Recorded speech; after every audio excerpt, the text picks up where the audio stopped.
Welcome to Booked, the Bookstore Education podcast brought to you by the American Booksellers Association. In this episode, we'll be listening to Making Children Booksellers Out of Everyone, a session that was presented at Children's Institute 2026 in Schaumburg, Illinois.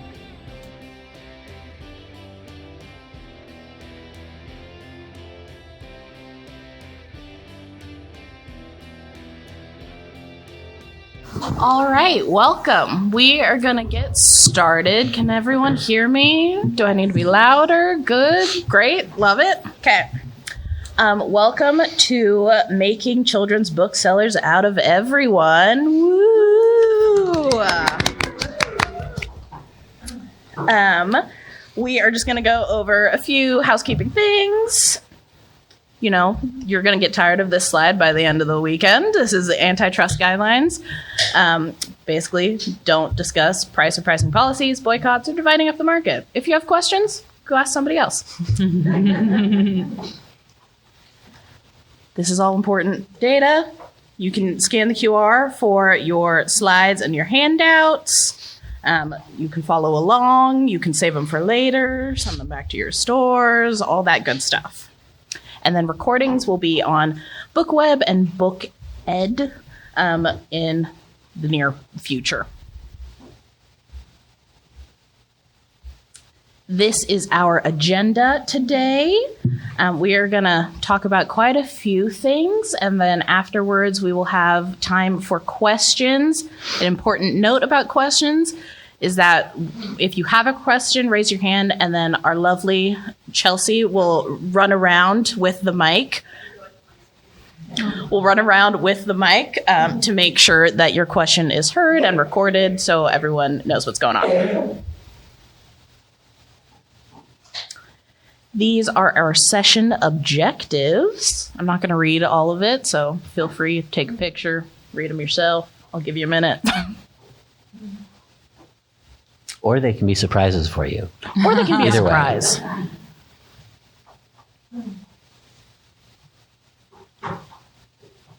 Okay.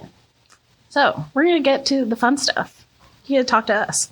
I am Lily Clay. I am the Children's Department Manager and buyer at Eagle Harbor Book Company on Bainbridge Island. We are a general interest bookstore just across the water from Seattle. Hi everyone, my name is Naeem Cano and I am from Seminary Co-op Bookstores, which also includes 57th Street Books, a general interest bookstore on the south side of Chicago. And I am the buyer there.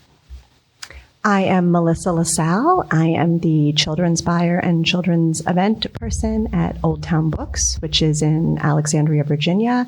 We're actually two connecting stores. So 2 years ago, we opened up Old Town Books Junior, which is now like our standalone kids store, but it does connect to the adult store. So we still treat it as one business, but it is essentially two brick and mortar stores. Hello, I'm Rafe Posey. I am the manager and one of the buyers at Third Place Books Ravenna in Seattle, which we are a general bookstore with a fairly broad kids section. And so I'm here as the not especially kids bookseller, as the ringer. So.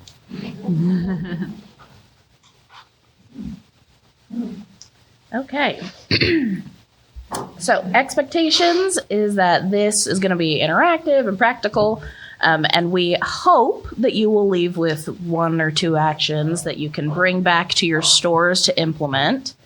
And the challenge and goal today is really to move beyond that, like there is a kids expert in your stores, that obviously everyone should be a children's bookseller. If you don't believe that, you shouldn't have been here. Okay, we're going to get started. So, building a culture of kid-lit knowledge. So, signals of a strong culture we would be staff reads across section and staff feels confident handselling in any section. Anyone want to discuss that? I think on our end, so we have a similar model where we have two locations. One is very academic leaning, a lot of nonfiction. Our other one is more general interest. That's where our kids section is.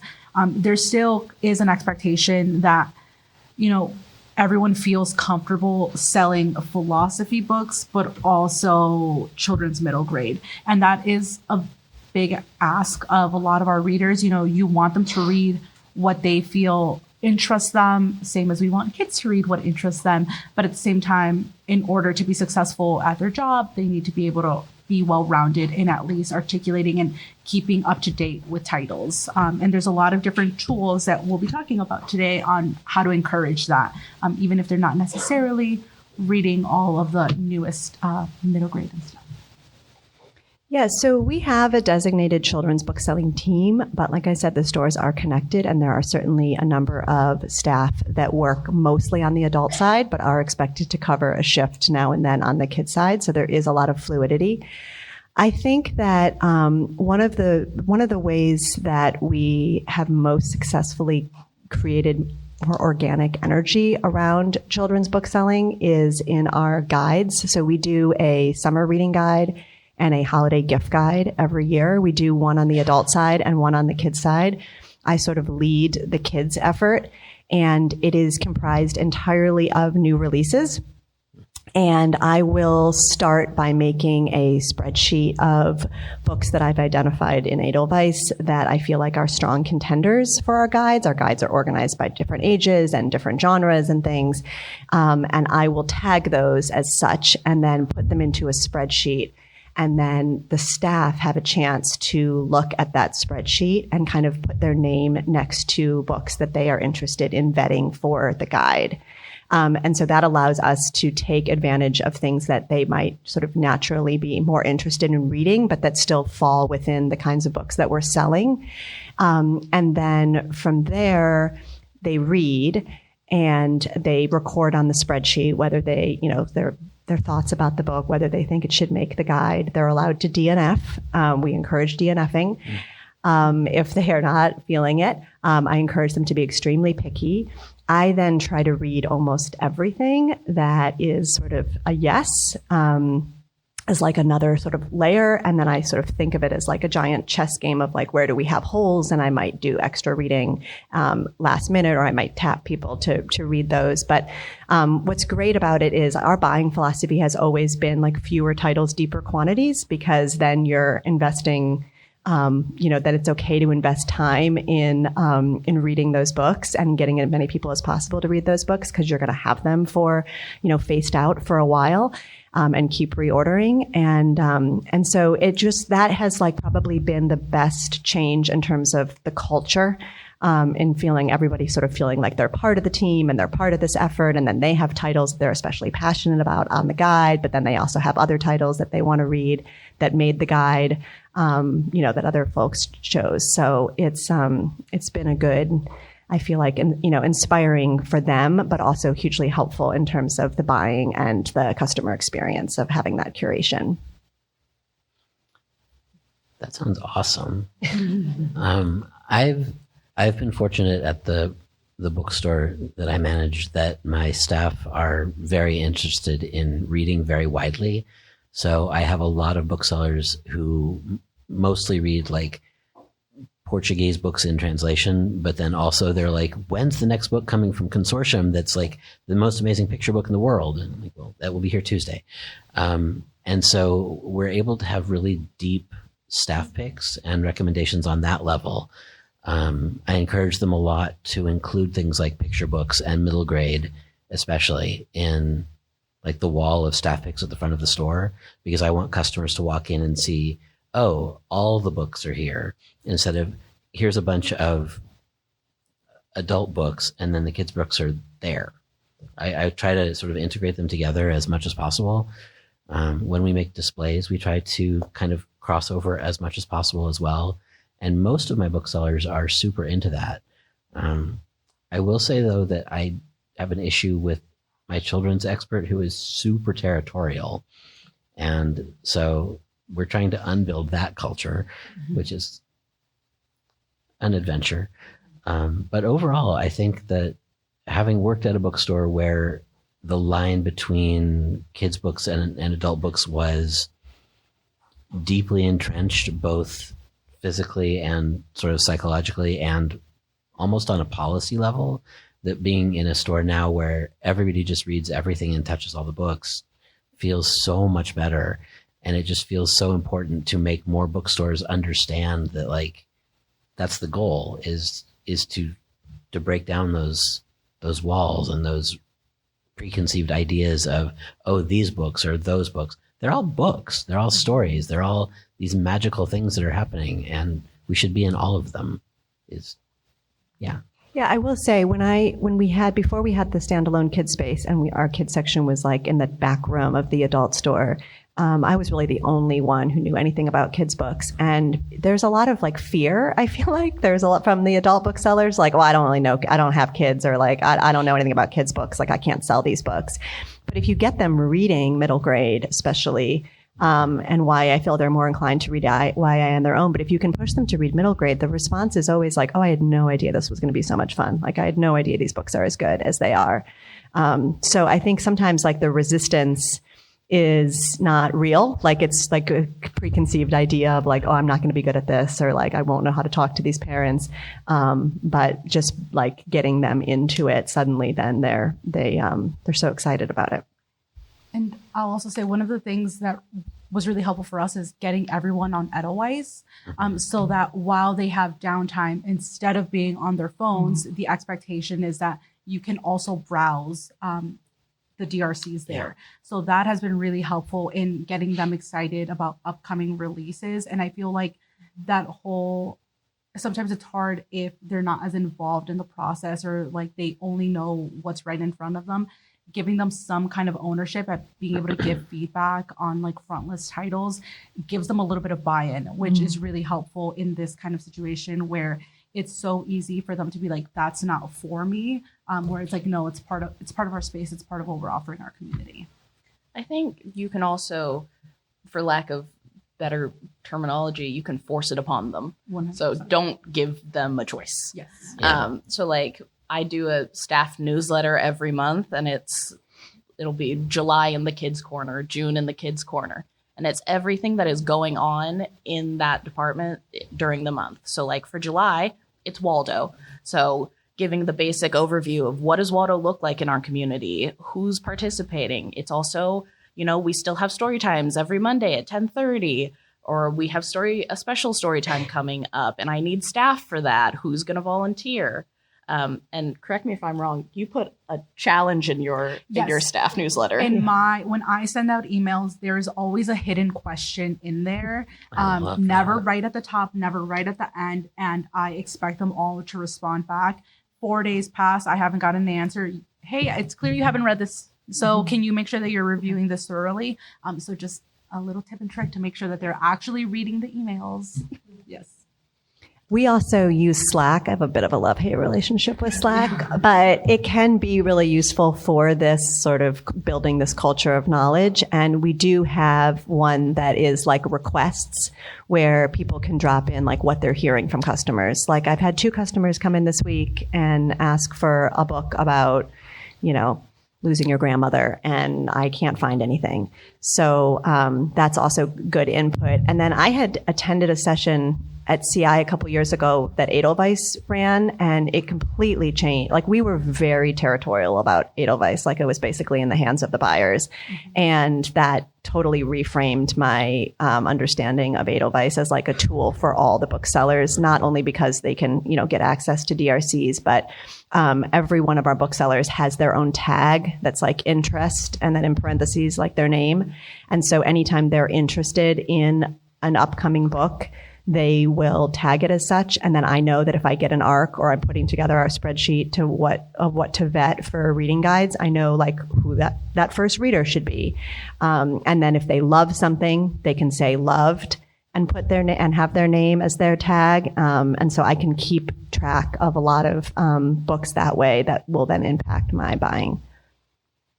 Also, kind of going off of that, making sure whenever we hire someone new, I always ask for a list of books that they really enjoy, to make sure that we have them on hand to ensure that they can build their confidence in hand selling. Make sure that you are also getting kids titles that they really like, so that they have something at least that they are confident in speaking to, at least early on. I think that's so important, because it also brings it back to the importance of backlist in kids buying, is that children's booksellers have a really unique position in that we sell so much backlist. and oftentimes more so than our own front list. So if you have new or less experienced booksellers bringing in like titles from their childhood, as long as they're still in print, that oftentimes they'll still sell. Like people still want the Rainbow Fish, and they still want, for good or for worse, Island of Blue Dolphins. So we're gonna transition a little bit into actual like training strategies. So all of those things were really great, sort of basic things to get like passing on the knowledge, but now to like put boots on the ground of what are things that you can have either brand new booksellers or booksellers that have been doing it for 40, 50 years to remind them that, kids' books are just as important. One thing that we do, and if you know me, I have probably talked your ear off about it, is that we do a scavenger hunt of the kids department. So I do this for every new bookseller that we get, and then I periodically do it for the whole staff, especially when maybe we need a refresher. But it is basically, I give them scenarios of, a 13-year-old came in, they loved All the Boys I Loved Before. They're reading at a 9th grade level. What are you going to sell them? And give me options. And then at the end, they have to pick, a book from basically every section that they would be interested in reading. It goes back to I think it was in a professional bookseller school class that I took, but it was a back pocket book list. Mm-hmm. So you always have a list in your back pocket of maybe in sections that are not familiar to you. So like, I'm not a science reader. It's not my section, but I have something that I can recommend if someone came in and asked about that section. Having done Lily's scavenger hunt, it is fascinating in that it has so many different levels in each question. There are so many scenarios, and I've seen booksellers at that store look at it and say, "Oh, this question would never happen," and it's just like that happened yesterday. But also, she grades really hard, and so you can't do like the performative surface. Oh, you 9-year-old boy, I'll grab Wimpy Kid. You have to actually like think about your answers and learn stuff as you're doing it. And it's just, I think it's an incredible tool, especially with established booksellers who don't want to learn the things. Mm-hmm. It does kind of, I don't want to keep saying force, but it does. And I think it's good. I was a teacher before I was a bookseller. So I get my red pen out and I grade you and we will have a conversation about it. Yeah. I will say that I used to, again, before we had the standalone kid store, I would do our holiday gift guide and summer reading guide, but I would do like all the reading for it and basically do it on my own. Thank God that is not the case anymore. But when it would come to training everyone on like, okay, these are the titles that I'm bringing in for our summer reading guide. We're going to have these on display for 3 months. We're going to go deep in them. I'm going to teach you about them. And I would end up book talking like, 80 books, at over pizza at a staff meeting. And, they would retain like 3 of them. So it was like not effective. And then, so we moved to doing it as role play. And this is like worked in sometimes we don't have the time to do it, but we have done it most successfully when I've basically prepared a bunch of questions that we commonly get anyway from customers. And then I sort of strategically figure out, which books go best for which question. But then I print the question out and hand them to different people. And then they come up and pretend that they're a customer. So it's like a fun little drama exercise. And then I will like sell them on 5 books that, again, I've sort of pre-thought strategically so as many books can be represented as possible. We did a version of this for our adult guide, summer reading guide just recently where, because there was more sort of familiarity across the board in the group with those titles, she just asked the question to the group, and then people would like raise their hand and be like, "Oh, one guide title that would definitely work in that situation is this," which again got a lot of good participation. But I have found that when you train around customer requests and customer concerns, then the book titles get remembered and it's easier to hold on to that knowledge. And to be clear, I've done something similar to that as well. And they do hate it. and that is okay. Like it's okay to get pushback. It's okay for them to not be as engaged in it. The thing is that we just have to be consistent in it and continue to encourage it and continue to expect it, because we need them to be great booksellers, especially for the kids that are coming into our stores. So it's okay. Bottom line, be annoying. Yeah. Like, I am very annoying. Be the squeaky wheel. Yes. Keep bringing it up, because it's not going to get fixed until someone actually does something about it. Morning book talks. So it's very similar to what you've done in the past. Is in the mornings, I love to give them a scenario and then say, okay, everyone go find a book that kind of answers that question and then bring it back and let's share. Or on a day where I do not want to do that, I say, go pick a book in the kids section that you really like, and then let's just say hand sell it to each other so that we are just more familiar with more titles. And that's always been really helpful.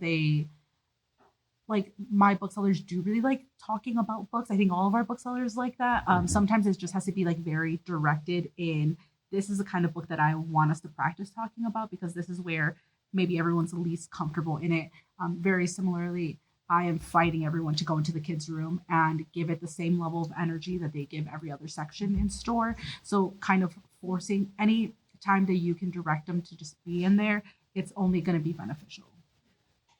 I think too that you have to think too about like that a lot of, a non-children's bookstore, the booksellers are largely going to think of selling kids' books the same way that they sell adult books. And there is a difference, right? There's a difference when you have a child that comes in with a parent and how much more effective it is to get down and talk to that child. Absolutely. And not to talk to the parent. You get a lot more resistance sometimes, especially with middle grade and teen readers, right? So like, how do you work through all that? What happens when you have an adult come in and immediately say in front of you to the kid, like, I'll buy you any book here, but not one of those graphic novels. And then the kid is like immediately upset and wants to like leave because they don't even want to pick something else out. Right. So there's a lot of stuff that's unique to children's book selling that does need time in training, like that we do circle back to in our staff meetings a lot, because it's a slightly different skill set and it really pays off to become smarter about how specifically to sell kids' books. We have the unique position that we often are not selling to just one person like you would in the adult world. You're selling to 2 or sometimes 3 people. So you have to sell it to the parent or grandparent because that's who's paying for it, right? But the reader is the kid. So they have to be the one who's ultimately happy at the end of the day. Because if you don't make them happy and you can't sell a book to them, then you're losing a customer. And we are businesses. We need to keep customers. And so if you lose a kid, then you're not going to have that person in 20 years or in 10 years. And then you won't have a business. One, I will also say that's the kind of thing that I also share with my booksellers, where they can kind of maybe sometimes have an ego about children's book selling, but it's like, we want them to be lifelong readers. Our customers will not live forever. We have to build readers, and that's how you do it. You have to support them falling in love with literature, and that's our role, right? So making sure that you're sharing that big picture with your booksellers is also really important. Also, be weird. Kids are weird. They like weirdos. You can be totally yourself. You can be the weirdest kind of person that you are, because they will appreciate that. They will see that you are a safe space that they can come and talk to, especially these days when there's so much going on in their schools and in their lives. And like, we have these sweet little queer kids who just need a space to feel accepted. And you can be that space if you just open up and let them in. I wanted to circle back earlier when we were talking about downtime, because we do not allow our booksellers to read on the job, but the exception is picture books, because they can read them like right there in the display, standing up. And so they're not, a customer who walks in isn't going to be like, oh, this person's behind the register hunched over their Kindle or a book, like they must not want to help me, because they're still in the space with the books, and it's really easy for them to just look up then and welcome and look like they're engaged with what they're selling. And that is also something that I don't feel like is intuitive. Like a lot of books, especially new booksellers, don't realize that it's actually totally great to just walk around. And if there's a book on display, I always say, like, if you see a stack then it means I really loved that book. And I think it's one of the best books right now being published. And so please read that book. It doesn't take long. It's fun and it's totally allowed. We will pay you to do it if it's slow on the sales floor. And again, then they're more excited about what they're selling and it's easier for them to hand sell at least those books to parents who are looking for picture books. Speaking of picture books and downtime, Lily, I'm just going to keep talking about you. A thing that Lily does that I don't know if she wants me to tell you about or not, but maybe, is that if the staff are just standing around at the register talking about whatever, Lily will just grab a picture book, walk up, stand in the middle of them and say, "It's story time," and then do a dramatic reading of whatever the book is, which I think is magnificent. Partly because it interrupts the not doing anything, which I think is also useful, but partly because it integrates the kids' books into the front of the store. And I think a lot of us with general bookstores have sort of the way the space is structured is the kids' books are often towards the back. They're not the first thing you see when you come in. And so I think that bringing the kids' books to the register and kind of demanding the attention of not just the booksellers, but any customer who's nearby with this random, like when you did the teeny tiny unicorn, that was one of the best days at that bookstore. It livens things up. It adds a different layer of engagement for the booksellers and the customers. It creates knowledge of a book that people didn't maybe know about before. It does all these different things, but also it's just a little bit of organized chaos in a really cool way. Highly recommend. It works really well with The Future Book by Mac Barnett. Highly recommend that, reading aloud that to your staff. Don't trust fish. I've Yeah. hand sold a lot because I do that, because I do story time with that book. Also, another use of downtime is if they're reading picture books, I also always say, once you read it, write a shelf talker for it. Absolutely. So make sure that you have shelf talkers in the picture book section, in the toddlers, in the like board book section, all of them, because that also goes a really long way. Mm-hmm. Okay. So we're going to talk about, making training stick beyond sort of meetings and things. Rafe, you talked about staff picks. Do you want to go deeper into that? I love staff picks. At my previous bookstore, we were discouraged from putting kids' books on the staff picks wall, which was a battle that some of us fought for a long time and kind of succeeded a little bit in the end, I guess. Part of it was that the management didn't want them sharing the space. Part of it was that the bookseller who was running the staff picks didn't get kids' books or think they were worth the space. And part of it was that for a while, the children's section manager wanted to keep the books separate also. So it was a host of different problems. At Ravenna, though, we put staff picks together with just literally whatever it is we're reading. And so right now, when I left on whatever day that was last week, there were 4 picture books in the staff picks, including Jellyfish Bus, Stalactite and Stalagmite, which one of the Millie Fleur books, and Don't Eat Eustace. Oh, yes. Which, and there are, and so I encourage that, but we've also got middle grade up there. We've got YA up there. We've got graphic novels up there from all age groups. I keep making the point to my booksellers that it doesn't matter. It's all stories, right? So if you love this story, tell people about it. Do a staff pick for it. If there's not room on the staff pick shelf, do a shelf talker. Find a way to integrate it into a display. There are so many different ways to draw attention to the kids' books we love.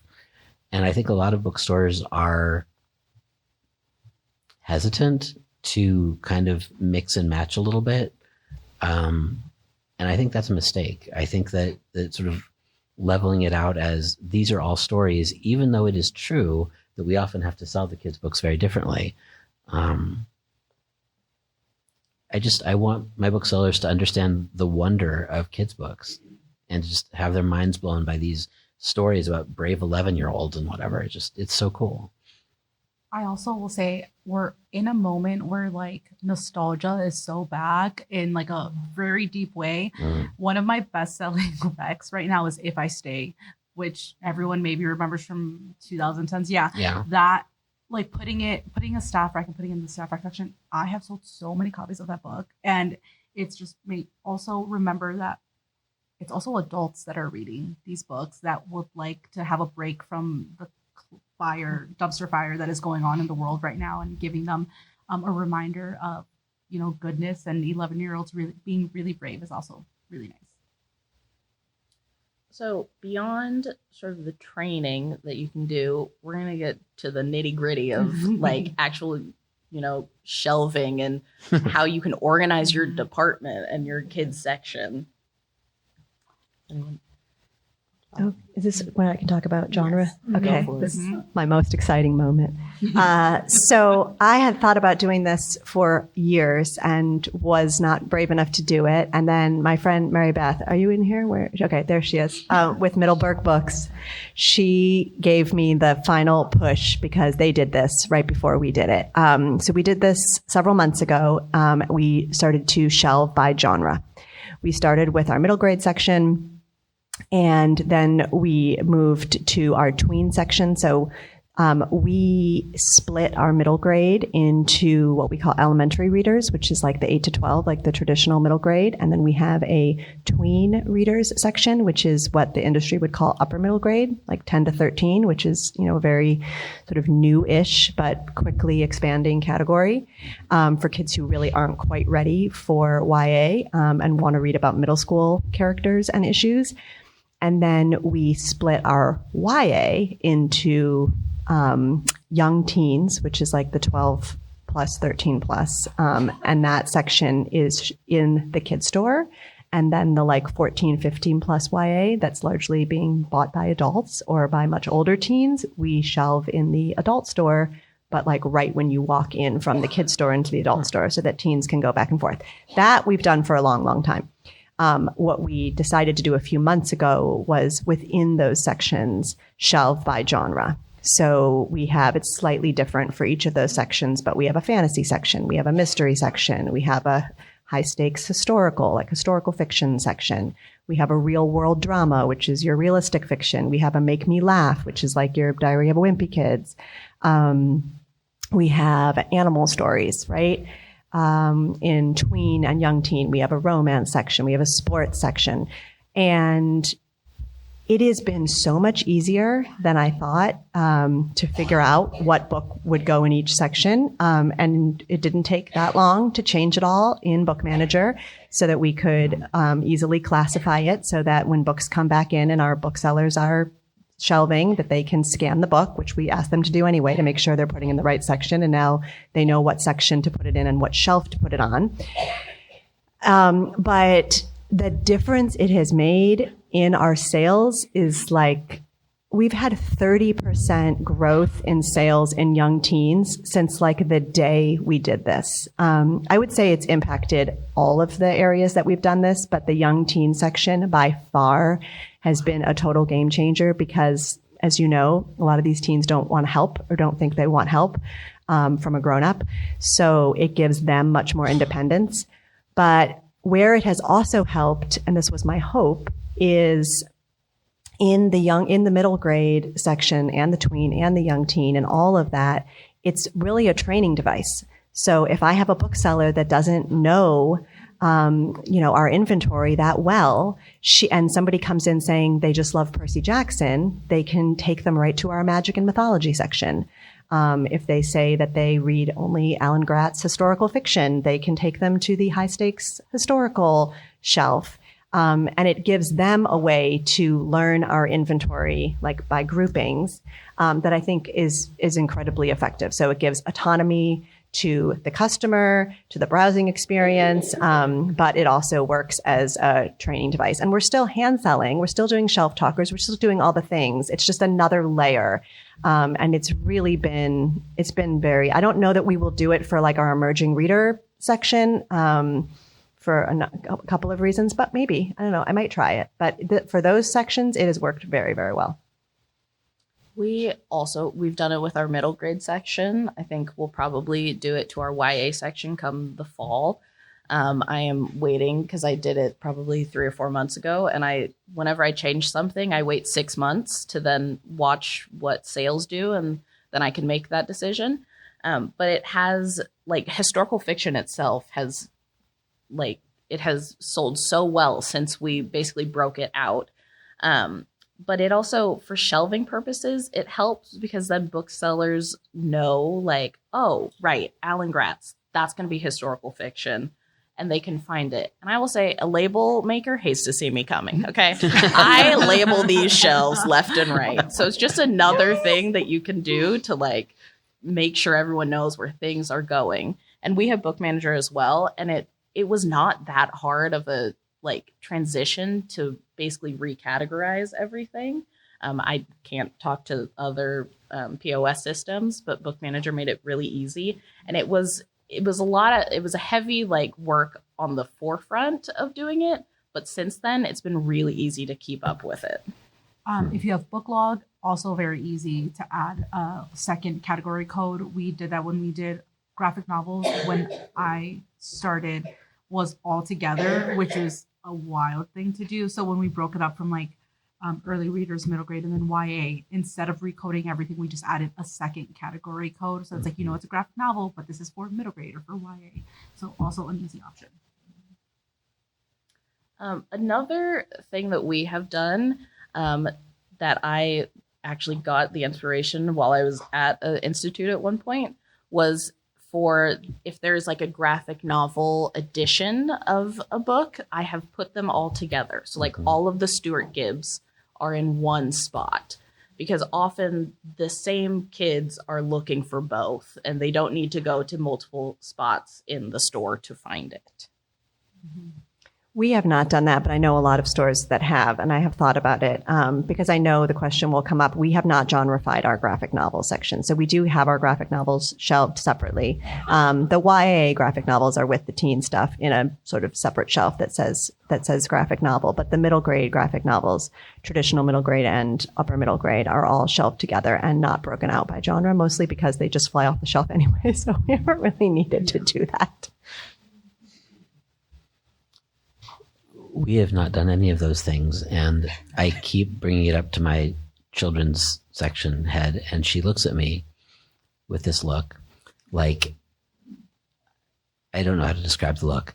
When we were in Portland last year, and I went to a bookstore, and they had done the middle grade thing where it's animals, and it was so pretty and so easy, and I thought, oh, all the books about animals are in one place. I would have been the happiest kid in the world to just go to this one section all the time instead of having to comb through everything all the time. And so we're working on it.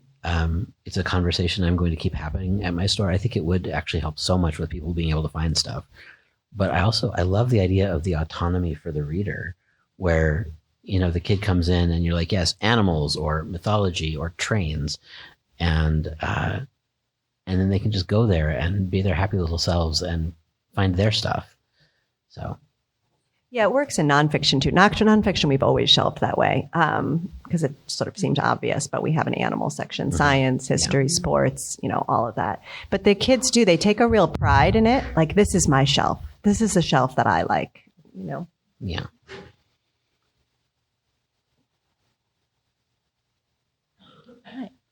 How are you interacting with your customers and getting other booksellers who may not be as comfortable with those kids and their adults? So one of the experiences that I had a lot was my booksellers would often say, someone needs help in the kids' room, and bring the customer to me. First, I started off with being like, okay, let's go talk to them together, so that they can kind of see how I handle the situation, how I engage, what kind of questions I'm asking, and the ultimate, what books we came to decide on. And that was a good first step. And then as they keep going, encouraging them, saying, okay, well, you've seen the questions, now do it. Role playing, again, is really helpful in that. But I think the open-ended questions directed at the child is the best thing. And really standing 10 toes down on speaking to the child. We have a lot of parents that love to answer questions for their kid or who want to guide the kind of reading that the child wants to do, and doing whatever you can to kind of ignore that and engage with your reader. To go back, that I was a teacher, I love the ask 3 before me. So if someone comes up to you and has a question, try first, and then you can come find me. Give them options. If those aren't working, then come find me. I have really worked on my boundaries that I will not respond to a phone call or a text message if I am not there. So you are on your own. You have to try. Yeah, I think shadowing is a huge part of our training. We try to really encourage that of, I'm like, I want you to stand real near me when I'm talking to customers so you can learn how this is going. There were things that I think I learned from a CI conference years ago that we like reiterate over and over again. One is like the getting down and talking to the kid, like we talked about. One is to ask the kid, tell me the last book that you read that you loved, and then tell me the last book you read that you didn't like. They love to tell you what they didn't like, and then they feel an immediate trust that they're allowed to complain to you about how they think every book is boring. And so that is great. The building a stack. I mean, of course, we do this on the adult side too, but kids love the idea. I'm like, I'm going to build a stack for you of books that I think you would like, and telling them a little bit about them, and then encouraging them to go sit under the tree or on one of our benches and look through them and teach them. My colleague Catherine is really great about like teaching, like it's a skill to have to teach kids how to decide if a book is for them. So they can read the back of the book or, the dust jacket. They can read the first couple of pages of a book. Like with a graphic novel, I'm like, look at the art, see what you think of the art. Sometimes with a graphic novel, I'm like, just open it up and start reading in the middle and see if what you think. Like, these are not like intuitive skills that like kids are just born with. It's something that they have to learn. And I feel like parents also like, I'm like, I'm going to build a stack. I know you're not going to get all these. I know you're just choosing 1 or 2 today, but I want you to have some really good choices, and then like sit and look and decide. And then they are always going to leave with more books than the parent told them that they could get when they came in that way. So like building a stack, like we would not be in business if we did not sell by stack. That's so true. And then it also just gives the kid permission,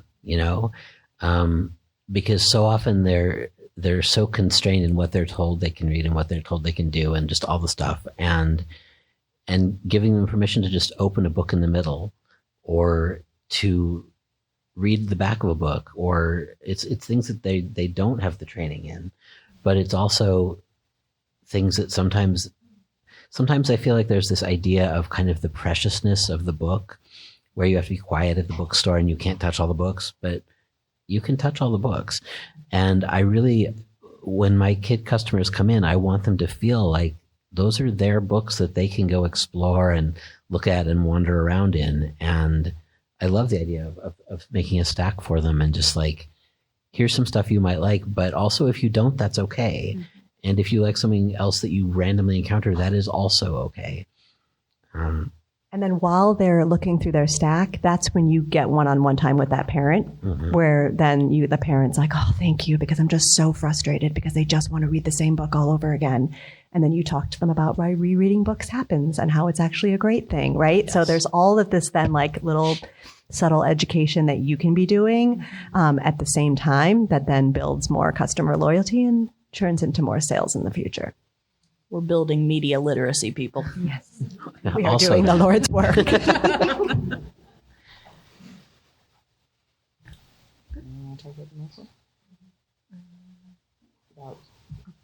talking about things happening in your stores.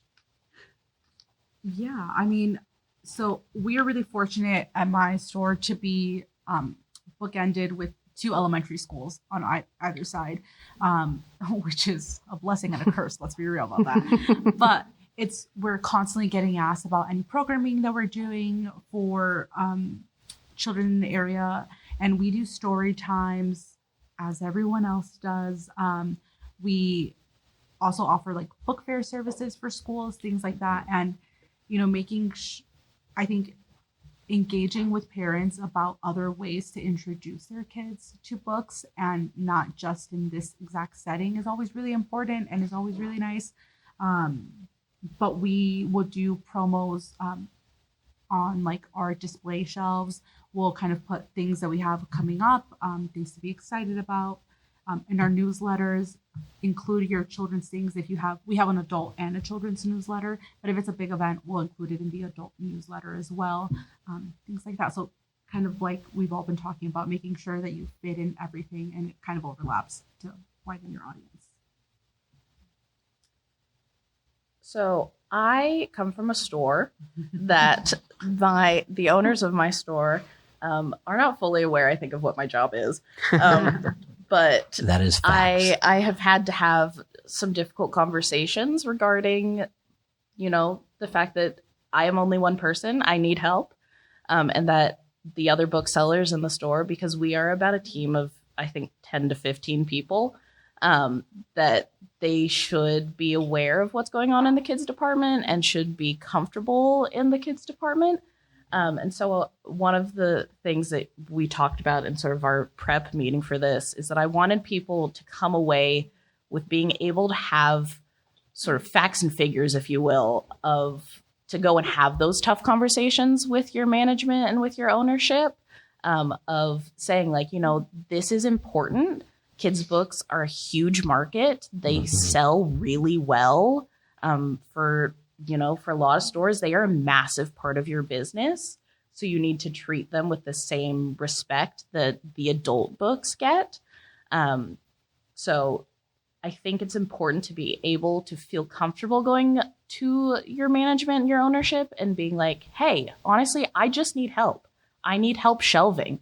I need help, on Tuesdays when I have massive quantities of things coming in and I just need someone else to be there to understand what's going on.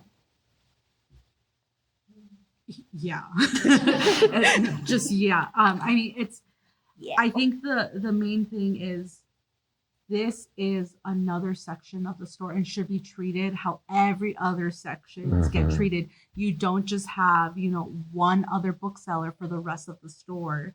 And you're covering just as many different areas as the adult side does. So it's as much work, if not more, because there's layers to the customer base. There's reading levels that are all over the place that you have to meet, your customers where they are. So definitely just advocating for the support that you need is super, super important.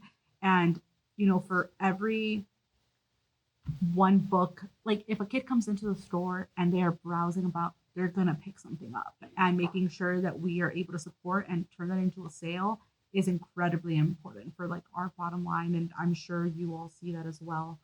So yeah, advocating. A good number that I like to tell people, and we were talking about this earlier because we sadly don't have a Circana presentation this year, but one of my favorite numbers was from a couple of years ago when the Taylor Swift Golden Book came out. It was in like the first 6 to 9 months. It had sold 3 million units nationwide. Like that's crazy, people. So that is just like a number that you can throw out to show like just the importance of your sections and what they are doing. You also have to think about the metrics because kids' books metrics need to be different. Like if you're just looking at sales and you're looking at like the breakout of categories by sales, then the adult numbers are often going to be higher because adult books cost more than kids' books, right? So like you have to encourage your management to look beyond those numbers and look at things like turns, number of transactions per hour, things like that to be able to support, like look at the business that we're doing.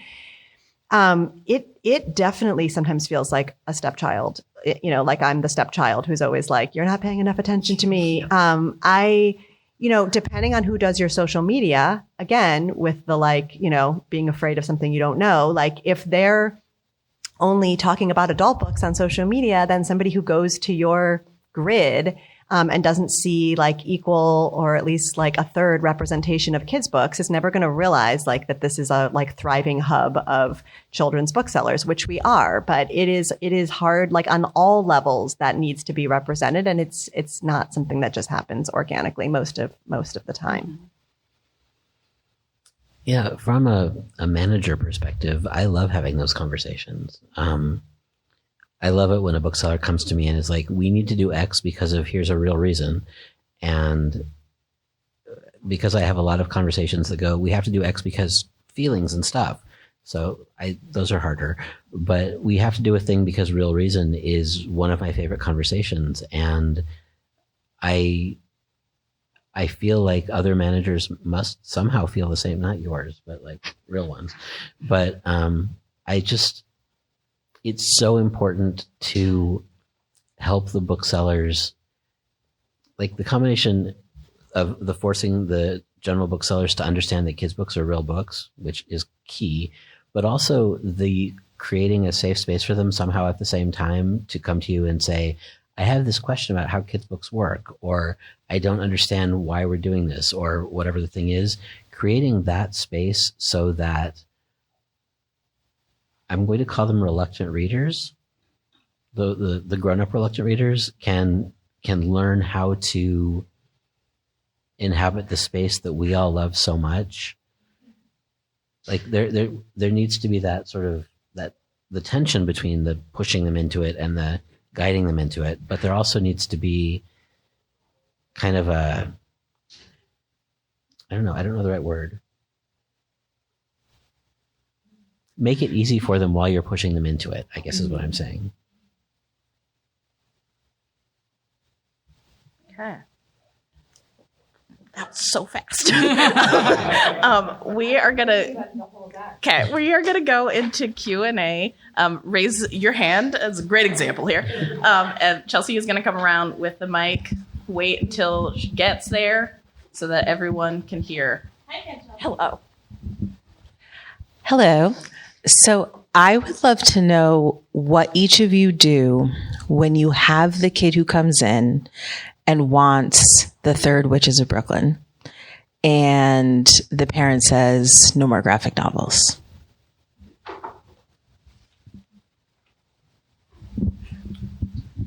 Anyone wants it?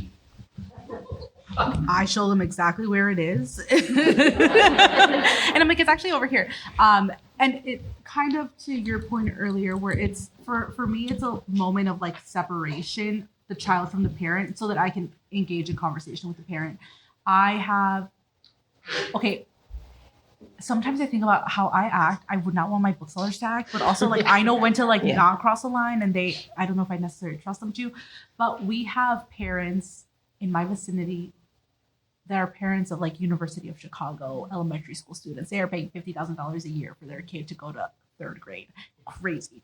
And I have no problem checking them and like that kind of energy that they bring in, because it's kind of like, oh, why was there something that you didn't like or whatever? It's like, well, it's just they keep reading it and they're like, they go through it so fast. I don't want it. And it's like, okay, well, we just want them to read though, right? And like these are the years that are make it or break it if they're going to be a lifelong reader or not. And the best thing we can do is just let them read whatever they're enjoying right now. And in the future, their taste will continue to develop and they'll find other things that they like, but you have to let them just be a reader how they want to be a reader now. No, I take them to the graphic novel section and then I will kind of be like, oh, what kind of things would you be? And then interested in them reading. And then I engage in that kind of conversation. Yeah. And like we have a pretty big room, but it's not, I mean, the kid's still kind of hearing, but if anything, okay, you're hearing me advocate for you, reading whatever it is that you want and not the other side of it. So in that scenario, I would like immediately with that kid, I'd be like, oh my gosh, I love that series too. Mm-hmm. Like I love that series. Those old ladies, they're so funny. And then I'll be like, for the sake of the parent, tell me what it is that you love about that series. And they might be like, well, it's funny or it's witchy, or I really like that it's illustrated. And then I will build them a stack of perhaps like bridge books, right, that are still highly illustrated. And and sort of like get them, again, sort of looking through those. And then I will use that opportunity to talk to those parents. And I often will phrase it as a level versus stamina. So I will say, look, what we're seeing a lot is that these kids test at a high reading level, but their stamina is not there. Because they're not reading full books at school, because they are on screens, because the way that our society is very fast and immediate gratification and all of that. And so don't worry. Like as a mom, I used to worry about this too, but I've seen trust the process, and these kids are a little bit late to get there versus like past, generations. But the graphic novels are building that stamina. And I also talk a lot to parents about how graphic novels are designed to be read really quickly. And then they're designed to be reread again and again and again. And each time they reread them, they're skipping over the words that they're not skipping over the words they didn't understand the first time. Like they're looking at more of that like decoding between the text and the pictures to get more out of it. But that's actually by design. Because a lot of parents will be like, I let them get those from the library, but like, I don't want to own them because they read them so fast. And I'll be like, that's funny because as a parent, I decided that I wanted to do the opposite. Like I'd buy all the graphic novels because they would read them over and over and over again. Then they'd get more out of it a year later. Those Raina Telgemeier graphic novels get read way too young. These kids don't understand half of that stuff. Yeah. And that's why they reread them for years and years, because they're constantly getting more out of them. So I'll often then be having those conversations with the parent. And then sometimes they'll actually, I would say more often than not, then they will soften and be like, oh, that's so interesting. I didn't really think about that. Okay. I guess, honey, if you want to get that third Witches of Brooklyn today, you can. But let's also try one of these other books that Miss Melissa has recommended. Right. And that's sort of like I have no concern about, and especially as identifying as a parent with them, I have no concern to be like, you're not right about this. Like, let me help you see this in a different light. Depending on the comfortability level that I have with the parent, I'll also get a little bit into the weeds with with graphic novels, you have to use both sides of your brain to understand it. So you're actually building stamina, but you're also building like literacy, and long term, it's going to have a lot more benefits to it. And visual literacy is like a huge skill that we didn't have to develop in our day, but these kids need that to live in this world today.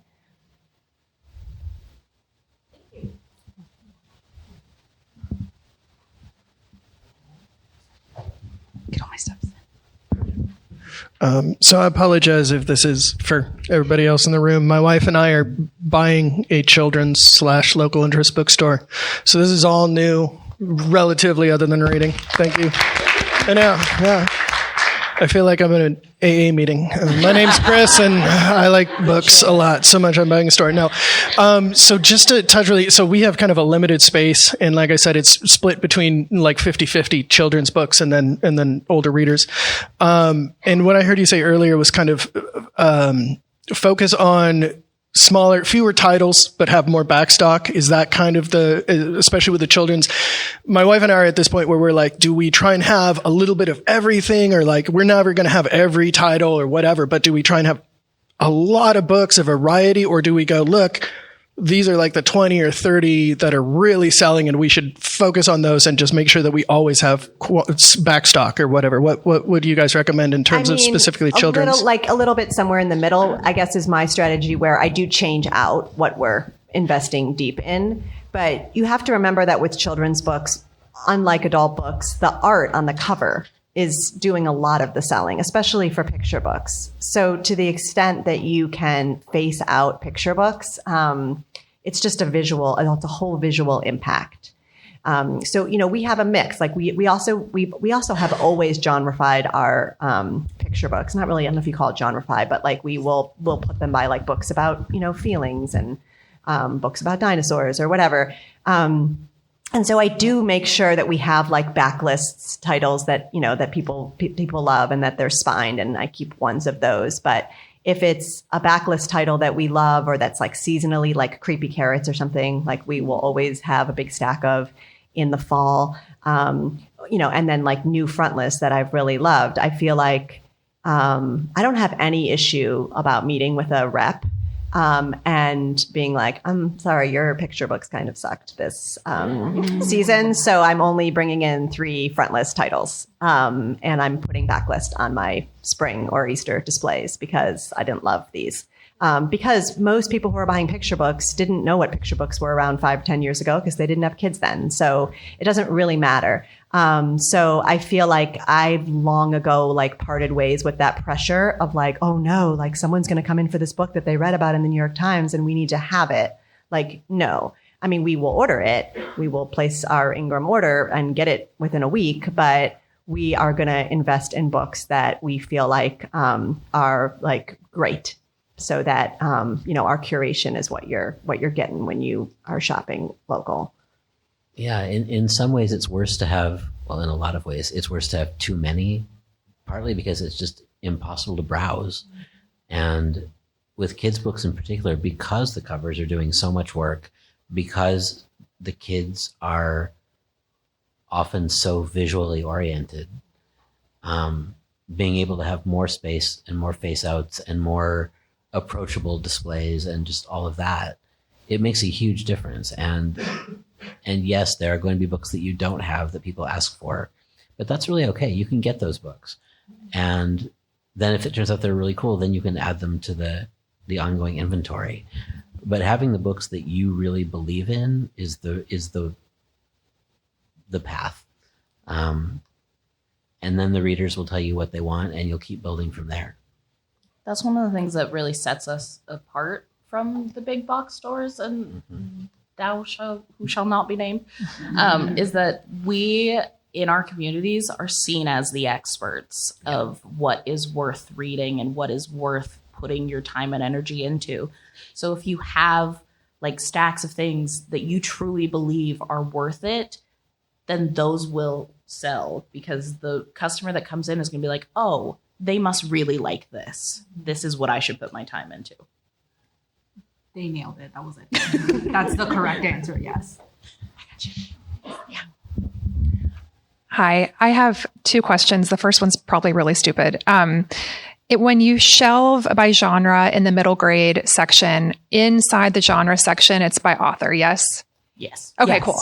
Okay, that's what I thought. Second is, do you have a genre section in that area that's just literary, like Peachaloo and Bloom or Finding Lost, or like a book that doesn't really have like a major theme? It's more character driven. I mean, they're few and far between, but they are there.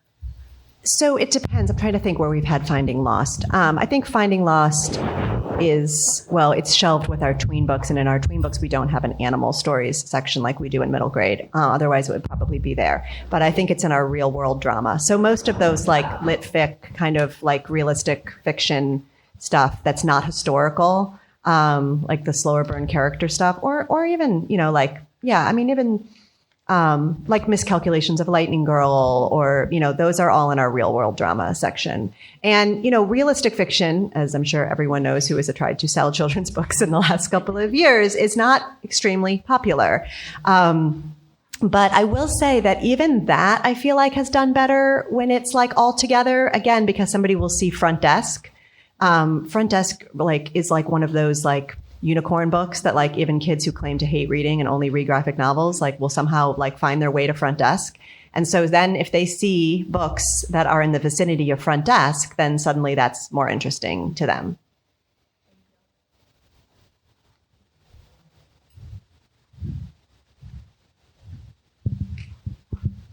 I'll also say that if I come across those books that don't quite fit one section, I think of where I put my kid glasses on, where would I look for it?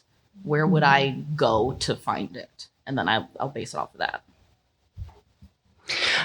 We have a staff of 12. In over half of them, this is like a side hustle that they do. And so we have hit a point where we are struggling, like really struggling to get everybody into the same room at one time to do training. And I'm curious how many people do you have on staff? Have you faced that? How do you get people together to train them, and how often? We have a similar size staff, and we have a lot of them that only work 1 or 2 days a week. I work full time, so I work 5 days a week. So I cross over with most of them, and I will do almost individual trainings at that point. Like I know that Tuesday afternoons after all the new books are put out are pretty slow. I know Wednesdays are pretty slow for us. And so then I will pick those days that I know I cross over with some people to sort of gather them and be like, hey, story time. Let's go. Similar size stores. We are across 2 stores, both staff, and a majority of them are part-time as well. If it's training, I do the same thing. If it's just like big issues, we do morning meetings every morning. And I am saying the same thing 5 days in a row, 7 days in a row until everyone hears it. And if someone has to hear it 4 times, that's great. Then you've heard it 4 times and you kind of set expectations there. But yeah, it's hard. Yeah, I would say ours is a combination of supervisors working one-on-one with booksellers, Slack. I hate to say it, but it is effective in that regard. Like, hey, everybody, I'm seeing a lot of mistakes in this area. And then drop your favorite emoji here to show that you've read this. We do, for our summer reading guide launch and our holiday gift guide launch, those are the 2 times a year that we close the store a little bit early or like right at closing. We have every single staff member has to come, and we provide food.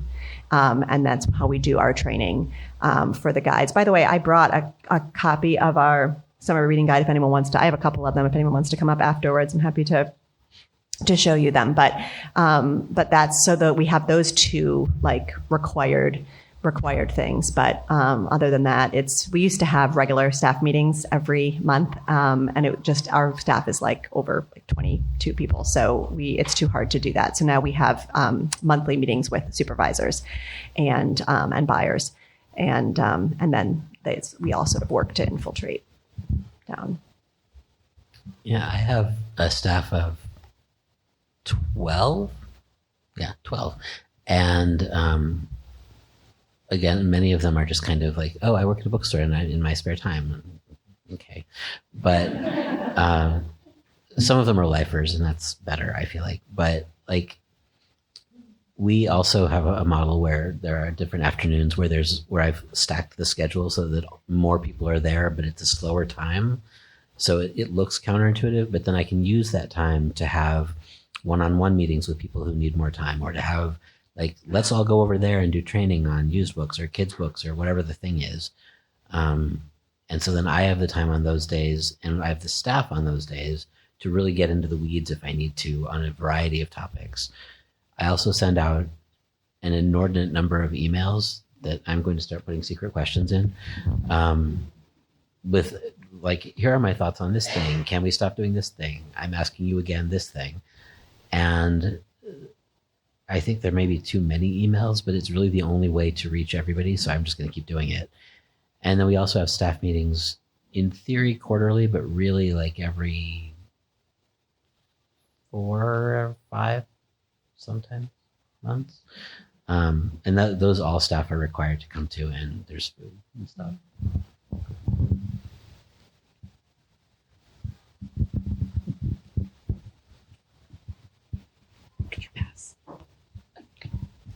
Pass it. No, you're fine. Hi. I'm going to ask a little bit of a sticky question, but it's sort of one of the big reasons I'm here. What do you do when a kid's obsessed with Harry Potter? I have a lot of tourist families, especially, that come to my specific location, and they're always looking for Harry Potter. And it's so much harder to have a conversation, especially when there's a slight language barrier. And you don't automatically want to be like, oh, so you're a transphobe, huh? I can think it though, but, and I know not everyone knows what's going on. And I know that we are in, the deeper side of children's books. And so all of us are going to be like, how could anyone not know? But I understand that not every parent is looking into every author. But it's a really personal one for me. And I'm just curious what other people do as far as that. I know some bookstores have started stopping to carry her, which is beautiful, but I am not in charge of that. So I'm just curious what you do with that. So I have had this conversation so many times with people, because if it were up to me, I would not carry them at all. But that is a battle that I have lost many times. If someone comes in looking for it, I will always show them where they are. I keep the 7. That's it. I don't do anything extra. I don't keep the special ones. I don't buy any of the, pardon my language, the crap that people sell for it. But I will show them where it is. And then I will also say, if you like this, Soman Chainani was a Harry Potter kid. And he wrote these books, The School for Good and Evil, with the inspiration from his love for those books. But they're more contemporary. They tell a better story. So I will always say, here they are, but here is a better option. Or here is something that I really liked instead. So we made a decision as a bookstore a few years ago to take J.K. Rowling off the shelf. And it is hard with kids because you don't want to shame them for like the fact that they love that series. So it is sticky. So if a kid comes in and is like, and you're like, what was the last book that you read? And they're like, Harry Potter, I'm like, I love Harry Potter. Oh gosh, my kids love those books too. You know what I think is even better than Harry Potter? Nevermore. Have you ever read those books? Or, like Dragonborn is like new. It's kind of like kids who go to Hogwarts, except like they learn how to shapeshift into dragons instead of use wands. And so we use it as a springboard. We certainly, if they're like, I'm here to get Harry Potter book 4, we say, I'm so sorry, we don't have Harry Potter on our shelves, but I can certainly order it for you and I can have it with, for you within the week. And occasionally a kid will ask, why wouldn't you carry Harry Potter? And it just depends on the age, what answer I give to that. Certainly if a parent answers, I just say the reason why. Sometimes if it's a younger kid and I will just say, there's just so many other fantasies that we love too, and we just don't have that much space. So, Harry Potter takes up so much space on the shelf. And then they're like, yeah, but so does Keeper of the Lost Cities, and you have a whole shelf for that. So it doesn't always, but it's like, it's just something that we've had to adapt to. And I think it's the right thing to do for our store, mainly for our booksellers and the community that we that we have on staff because, just because of their comfort. But it is hard. And I have tried to really advocate for like, we can't shame the kid for this. Like, so that these kids have no idea about this. This is the only book on their classroom shelf. This is the book that their kid, friends are reading. This is their gateway into reading. This is the first series they've ever read. Like, we can't make them feel bad about their love for Harry Potter. Let's just use it as a way to get them reading beyond it. To go off of like shelf space, like there are people that you don't carry and we'll order anything for you, right? Regardless of whether or not I want you to read it or like it or whatnot, we can order it. I've always presented it in a way of like, I'm sold out right now. So then they don't necessarily feel like they're being a burden on you. You're like, you know what? It's not in, but it should be back in a couple of days. Can I put your name on it? So then you don't also have to have those sort of difficult conversations as to why you don't actually carry it. We also don't carry it at my store. And I think this also goes back to those back pocket books where you just have to have a couple other alternative options always available on hand and always ready to speak to those instead. Do the same thing. Mm-hmm. Yeah, deflection is really the answer because every now and again you have a customer. True. Every now and again you have a customer that you actually have to have the conversation with, which can get very dicey for those of us that it affects personally. But yeah, there are so many. It's so easy now to find so many better, newer, fresher, less problematic books that just that list of new standbys is really key to success. Wait for the microphone. Sorry. No, you're fine. I'm just interjecting here. We just choose to carry the 7, none of the other crap. And I agree with you on that. But what we've chosen to do as a store is that should anybody purchase the books, we make that, there's no profit gained by the store for that. We make a donation. I don't remember the organizations that we've chosen to do, but we make a donation into an organization that supports, LGBTQ plus communities, just because we know it's a hard one to avoid. And we're happy to order it. We're happy to do the same thing. But again, there's no profit. The store doesn't gain anything from it. It's just passed on. So.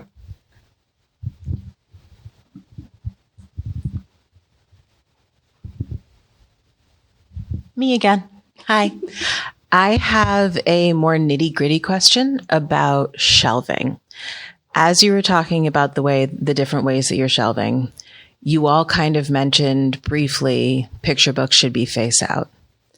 How do you maintain face out picture books at a child's reach level without having a ton of mess?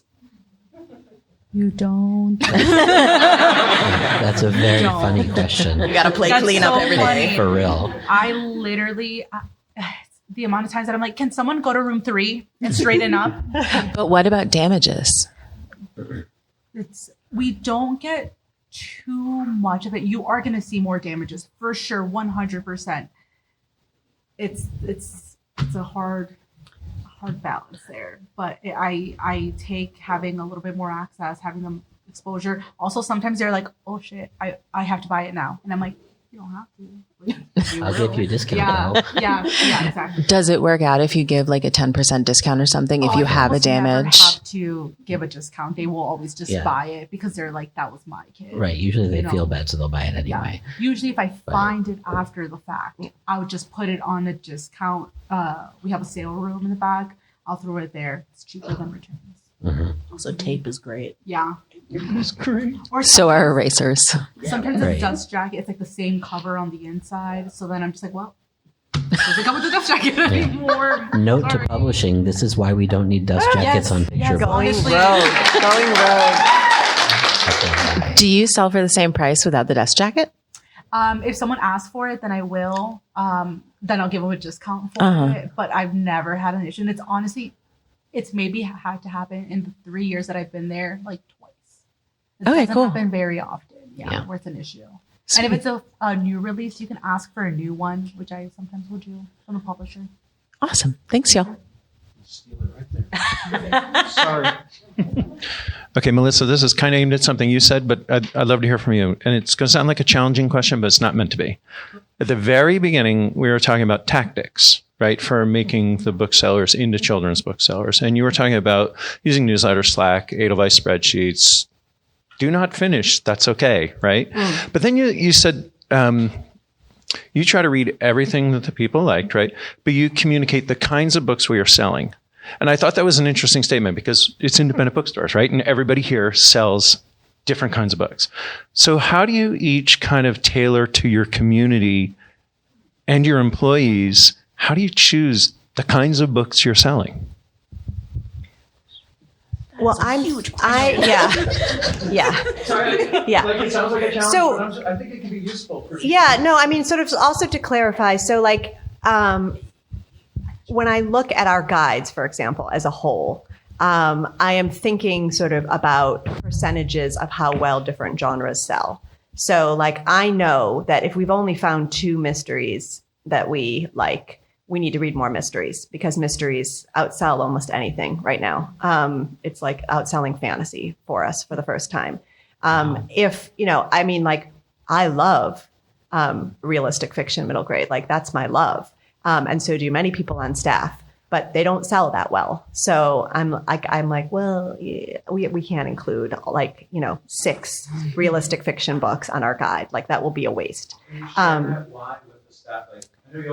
Totally. Yeah. And I'll say, like, I'll still order it and you can still do a shelf talker for it. You can still hand sell it, but we're not going to order like 25 of them and like do events around them and things for the guides. I mean, this is also why I'm like very, so before I came to Old Town Books, there was a buyer who did adult and kids, and she was not on site. She worked remote. And then they asked me to consult for the kid stuff, which for a million reasons then didn't work. And I was sort of like, well, you either will make me a kids buyer or I have to leave because this is like not working for a million reasons that aren't worth getting into, but I'm happy to discuss later. But what I mean to say is that I am a huge believer that buyers need to work on the sales floor. They need to have some book selling shifts. because you have to be in contact with your customers to know what it is, where your holes are. Like, do you have what they want? Do you have enough funny books? Do you have books for, like I've read Wimpy Kid 100 times, but I like that style. But like every other thing that you could think of, my school library has. So like I need new stuff that I don't know, right? So like if you're not working on the sales floor and you're not interfacing with the customers, with the parent concerns and all of that, then your buying is not informed by that. So so that's, I'll let others speak. To go off of that, like being on the floor, my desk is in the kids section on the floor. There's no hiding. But it helps in the fact that like I will listen to the conversations that are happening back in the kids section between parents, between kids and their friends. So then that also informs like what I'm buying. Like, oh, Peppa Pig kind of dying off. Cool. What's the next big thing? I'm not going to bring in Skibbity Toilet. I think it's dumb. Okay. But like, then I still know like that's what the kids are into. Like my husband is a preschool teacher, so I have a pretty good read on what 2 to 5 year olds are really into. But just listening for like the 12-year-olds to say like, oh, this is the new trend, then you can really inform like, what do you want to up those numbers on? I think also, slight side note, is being present also allows you to see how your staff is interacting with the customers and with the kids. And it allows you to kind of identify the spots that need more support or where refreshers and trainings need to happen more. Everyone knows, like, if Naeem is in the building, she is hearing everything that's going on. And like, I always say, like, I know I'm nosy, but it's like, I'm not nosy. I'm just holding everyone accountable. So also really important to be present. I'm nosy to make sure that you're doing it right. Yeah, correct. Like for an example, I had a bookseller who was back in the section and Wicked had just come out and a mom came in and said, my 13-year-old loves Wicked. What should I buy? And the bookseller said, did you know it's a book? No. Had I not been sitting at my desk, okay, I would not have jumped up as quickly to be like, no, don't do that. It is not for children. Or sometimes like you get that prompt that you're like, that is my go-to. I love when people ask this question and then you're like, actually I can help you with that. Just like sharing that excitement is so good for parents to see, for the kids to see, for your booksellers to see, just like sharing that joy that we genuinely do. Like, oh, I love selling books. Yeah, I mean, the parents, like the gratitude that parents experience in your presence if you are getting their kid excited about reading. I mean, this is like a serious situation that we are in, people. These kids do not want to read. They do not want to read for fun. They do not value it. They do not see immediacy in it. And, like, that's why, like, yeah, that like over the top enthusiasm, the being silly, the being weird, the really sort of trying to meet them where they are, the trying to advocate for them in front of their parents, like, that's like making a customer for life. If that kid goes home and reads a book and they haven't read a book, willingly in a while, then that parent is coming right back. Like, please do this again. Find another book that will get them reading. It really is about the joy. And some of it when you're doing the frontlist buying is you see things in the catalog that you didn't know about and you get excited about them. And if you're near or on the floor more often, you get to communicate that to your staff. You're like, you guys, there's this book called Fritz about this little mushroom situation happening.